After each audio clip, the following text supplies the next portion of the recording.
Hi dears. ഇന്ന് ഈ ഒരു വീഡിയോ ഇടാനുള്ള കാരണം നമുക്ക് ഏകദേശം നമ്മുടെ വരുന്ന 5th സെമസ്റ്ററിൻ്റെയും അതേപോലെ തന്നെ ഫസ്റ്റ് സെമസ്റ്ററിൻ്റെയും ഒക്കെ എക്സാം ഡേറ്റുകൾ ഏകദേശം ഒരു തീയതി അറിഞ്ഞിട്ടുണ്ട്. അപ്പോൾ ഇവിടെ ജസ്റ്റ് നോട്ടിഫിക്കേഷൻ വന്നൊന്ന് വായിക്കാം. It is notified for the information of all concern that the 5th semester BA, BCom, BBA, BSc and allied subjects CBCSS UG regular supplementary improvement examinations November 2024. അത് 2019 അഡ്മിഷൻ മുതലുള്ള ആളുകൾക്ക് എഴുതാൻ പറ്റുന്നതാണ് ഈ 5th സെമ്മിൻ്റെ വന്നിരിക്കുന്നത്. For the candidates of affiliated colleges centre for distance and online education private registration will be conducted from Tuesday 5th November 2024 onwards. Detailed timetable will be available in the official website of the university later. അപ്പോൾ നമുക്ക് ഇങ്ങനെ ഒരു notification വന്നതിൻ്റെ അടിസ്ഥാനത്തിലാണ് നമ്മൾ ഈ ഒരു video ഇടാനുള്ള കാരണം എന്നാണ് ഏകദേശം തുടങ്ങുക എന്നുള്ളൊരു ഡേറ്റ് നമുക്കിവിടെ കിട്ടിയിട്ടുണ്ട്. അപ്പോൾ ഇതിന്ന് വലിയ വ്യത്യാസമില്ലാതെ തന്നെ ആയിരിക്കും അതിൻ്റെ ടൈം ടേബിൾ ഉണ്ടാവാനുള്ള സാധ്യത കൂടുതൽ. അപ്പോൾ നിലവിലിപ്പോൾ നമുക്ക് കിട്ടിയ ഇൻഫർമേഷൻ പ്രകാരം 5th സെമസ്റ്ററിൻ്റെ എക്സാം നവംബർ 5th തന്നെ സ്റ്റാർട്ട് ചെയ്യുന്നു എന്നുള്ളതാണ് കിട്ടിയിരിക്കുന്നത്. നമ്മുടെ 5th സെമസ്റ്ററിലുള്ള എല്ലാ സബ്ജക്റ്റും നമ്മൾ അപ്ലോഡ് ചെയ്തിട്ടുണ്ട്. ഇൻകം ടാക്സ് മാത്രമാണ് ഇവിടെ ഇപ്പോൾ നടന്നുകൊണ്ടിരിക്കുന്നത്, പെൻഡിങ് ആയിട്ടുള്ളത്. എന്തായാലും എക്സാം ആകുമ്പോഴേക്കും മാക്സിമം നമ്മളത് കംപ്ലീറ്റ് ചെയ്യുന്നതായിരിക്കും. അതേപോലെ തന്നെ എല്ലാ സബ്ജക്റ്റിൻ്റെ ക്വസ്റ്റ്യൻ പേപ്പർ ഡിസ്കഷനും എല്ലാം ഉണ്ടായിരിക്കും. അപ്പോൾ തീർച്ചയായിട്ടും നിങ്ങൾ ആ ഒരു രീതിയിൽ തന്നെ പഠിക്കേണ്ട കാര്യങ്ങളൊന്ന് സെറ്റ് ചെയ്യുക. ആ ഒരു ഡേറ്റിൽ സ്റ്റാർട്ട് ചെയ്യുമെന്ന് വിചാരിച്ച് തന്നെ നിങ്ങളുടെ വർക്കുകളും അതേപോലെ തന്നെ ഓരോ സബ്ജക്റ്റ് പഠിക്കാനുള്ള ടൈമും കാര്യങ്ങളൊക്കെ അറേഞ്ച് ചെയ്യാൻ വേണ്ടിയിട്ടാണ് ഈ ഒരു നോട്ടിഫിക്കേഷൻ ഇട്ടിട്ടുണ്ടായിരുന്നത്.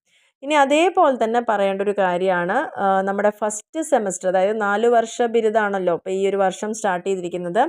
അവർക്കും ഈ ഒരു പേപ്പർ കട്ടിങ്ങിൻ്റെ ബേസിസിലാണ്, നോട്ടിഫിക്കേഷനായിട്ട് വന്നിട്ടില്ല. അപ്പോൾ അവർക്കും ഏകദേശം തുടങ്ങുന്ന ഒരു ഡേറ്റ് എന്ന് പറയുന്നത് നവംബർ 2 എന്നുള്ളതാണ് ഇപ്പോൾ അറിഞ്ഞിരിക്കുന്ന വിവരം. ഓക്കെ, അപ്പോൾ നവംബർ 2 മുതൽ ഏകദേശം 22-ാം തീയതി വരെയൊക്കെ, നവംബർ 22-ാം തീയതി വരെയുള്ള ഒരു കാലയളവിലായിരിക്കും കോളേജുകൾ തന്നെയാണ് ഇവരുടെ എക്സാമുകളൊക്കെ നടത്തുന്നത്. അപ്പോൾ അതിൽ തന്നെ 4 വർഷ ബിരുദം നടപ്പായതോടെയാണ് ഇനി ഓപ്പൺ ബുക്ക് പരീക്ഷയിലേക്ക് മാറാൻ പോവുകയാണ്. അതിൻ്റെ ഫസ്റ്റ് പടിയായിട്ട് തന്നെ നവംബറിലാണല്ലോ അവരുടെ 1ാം സെമസ്റ്റർ പരീക്ഷ വരുന്നത്. അപ്പോൾ അവർ എന്തൊക്കെയാണ് ആ ഒരു സെമ്മിൽ പഠിച്ച് അവിടെ നിന്ന് ഉണ്ടാക്കിയ നേട്ടങ്ങൾ, അതിനെ അടിസ്ഥാനമാക്കിയിട്ടൊക്കെ ആയിരിക്കും അതിൻ്റെ വാല്യുവേഷൻ ഉണ്ടാവുക എന്നുള്ളതാണ് പറയാനുള്ളത്. അപ്പോൾ ഇപ്രാവശ്യം മുതൽ പരീക്ഷയുടെ ഒരു പരിഷ്കാരം എന്നുള്ള ഭാഗമായിട്ട് തന്നെ ഓൺ സ്ക്രീനിങ് പുനർമൂല്യനിർണ്ണയവും ഉണ്ടാവും. ഓൺ സ്ക്രീൻ എന്ന് പറഞ്ഞു കഴിഞ്ഞാൽ നമ്മളൊരിക്കൽ പരീക്ഷ എഴുതി കൊടുത്ത പേപ്പർ യൂണിവേഴ്സിറ്റി വാല്യൂ ചെയ്തിട്ട് എന്തെങ്കിലും മാറ്റങ്ങൾ വരുത്തേണ്ടെങ്കിൽ നമുക്കത് കാണാൻ പറ്റുന്നു എന്നുള്ളതാണ്. ഇനി അതിൻ്റെ ഏകദേശം തന്നെ ഒരു കുട്ടി അഡ്മിഷൻ എടുത്തു കഴിഞ്ഞാൽ ആ കുട്ടിയുടെ റിസൾട്ട് വരുന്ന വരെയുള്ള വിവരങ്ങൾ സൂക്ഷിക്കാൻ ഓരോ വിദ്യാർത്ഥികൾക്കും ഒരു യുണീക്ക് ID ഉൾപ്പെടെ ഇപ്രാവശ്യം സർവകലാശാലകൾ കെറീപ്പ് എന്ന് പറഞ്ഞിട്ടൊരു സോഫ്റ്റ്വെയർ അതിൻ്റെ ഒരേ കുടക്കീഴിലാക്കാൻ വേണ്ടിയിട്ടാണ് ആ ഒരു സോഫ്റ്റ്വെയർ ഒക്കെ ഇവർ അപ്ഡേറ്റ് ചെയ്തുകൊണ്ടിരിക്കുന്നുണ്ട്. ഇനി കെറീപ്പ് എന്ന് പറയുന്ന ഒരു വർഷം എടുക്കുന്നതിനാൽ അതുകൊണ്ട് തന്നെ സർവകലാശാലയിലൊക്കെ ഡിജിറ്റൽ ഫയലാണ് ഏർപ്പെടുത്തുന്നത്.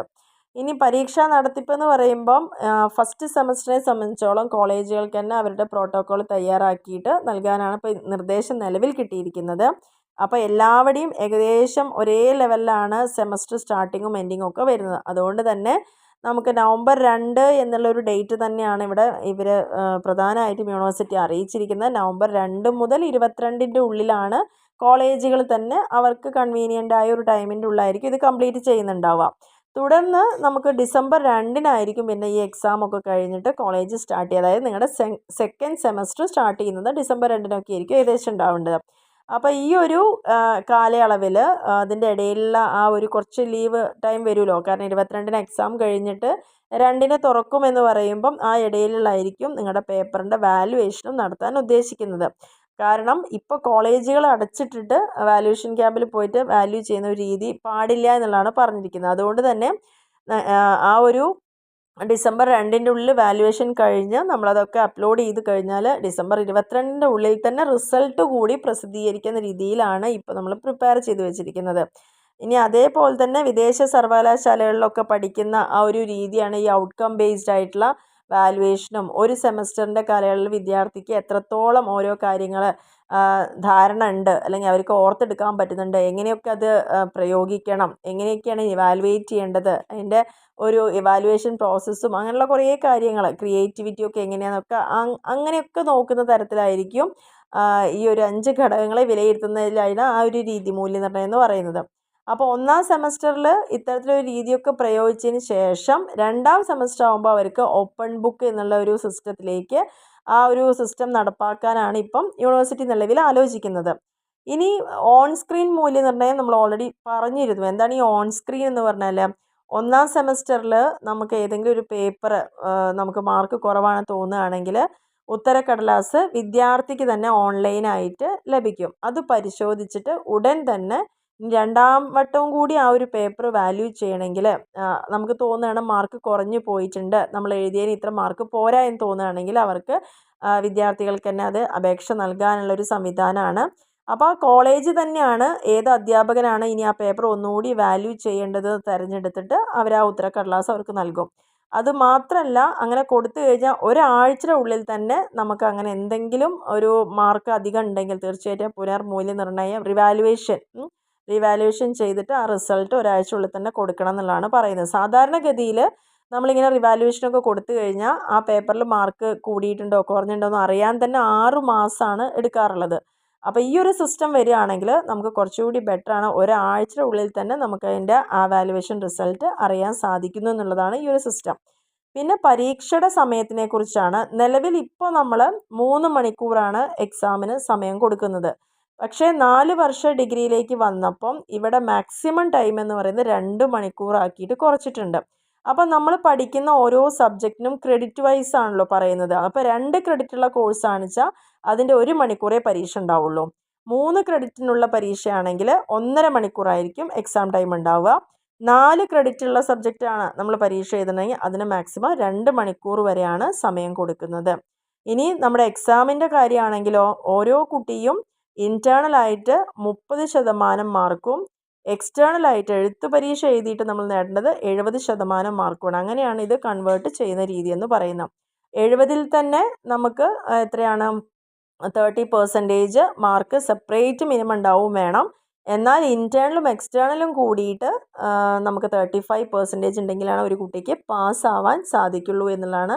ഞാൻ BBAയുടെ കേസും കൂടിയാണ് ഒന്ന് ഊന്നി പറഞ്ഞിരിക്കുന്നത്. ഇങ്ങനെയാണ് ആ ഒരു സിലബസ് പ്രകാരം വന്നിരിക്കുന്ന കാര്യം. അതായത് നമുക്ക് 30 മാർക്സ് ഇൻറ്റേർണലായിട്ട് ഒരു കുട്ടീനെ എങ്ങനെ വേണമെങ്കിൽ അധ്യാപകൻ ഇവാലുവേറ്റ് ചെയ്ത് ആ മാർക്ക് കൊടുക്കാം. 2 ഇൻറ്റേർണലും എക്സ്റ്റേണലും കൂടിയിട്ട് 35% ഉണ്ടെങ്കിലേ ഒരു കുട്ടി ജയിക്കുള്ളൂ. പക്ഷെ അതേസമയം പരീക്ഷ എഴുതുന്നത് 70 മാർക്കിലായിരിക്കും. ആ 70 മാർക്കിൽ ആ കുട്ടി മിനിമം അതിൻ്റെ 30%, അത് 21 മാർക്കെങ്കിലും സ്കോർ ചെയ്തിട്ടും ഉണ്ടായിരിക്കണം. എന്നാൽ മാത്രമാണ് അതിൽ നമുക്ക് രണ്ടും കൂടി കൂട്ടി 35% ഉണ്ടെങ്കിൽ ആ കുട്ടിക്ക് പാസ്സാവാൻ സാധിക്കുള്ളൂ എന്നുള്ളതാണ് പറഞ്ഞിരിക്കുന്നത്. അപ്പോൾ ഈ ഒരു 2 വിവരങ്ങൾ ജസ്റ്റ് ഷെയർ ചെയ്യാൻ വേണ്ടിയിട്ടാണ് നമ്മുടെ ഈ ഒരു വീഡിയോ ഇട്ടിരിക്കുന്നത്. അപ്പോൾ ഏകദേശം നമുക്ക് ഒരു എക്സാം ഡേറ്റ് നമ്മുടെ 5th സെമസ്റ്ററിൻ്റെയും ഫസ്റ്റ് സെമസ്റ്റർ പുതിയ 4 വർഷക്കാരുടെയാണ് ഈ ഒരു ഡേറ്റ് ഏകദേശം നമുക്ക് കിട്ടിയിരിക്കുന്നത്. ഇനി വൈകാതെ തന്നെ നമുക്ക് 3rd സെമസ്റ്ററിൻ്റെ ഡേറ്റും കൂടിയിട്ട് ഇതേപോലെ അറിയിപ്പായിട്ട് കിട്ടുന്നതായിരിക്കും. അപ്പോൾ ജസ്റ്റ് ഫസ്റ്റ് ഇയറിലുള്ള കുട്ടികളുടെ കുറേ കൺഫ്യൂഷൻസ് ഒന്ന് മാറുമെന്ന് വിചാരിക്കുന്നു. അതുകൊണ്ടാണ് ഈ ഒരു വിവരം നിങ്ങളിലേക്ക് ഷെയർ ചെയ്യുന്നത്. Okay, thank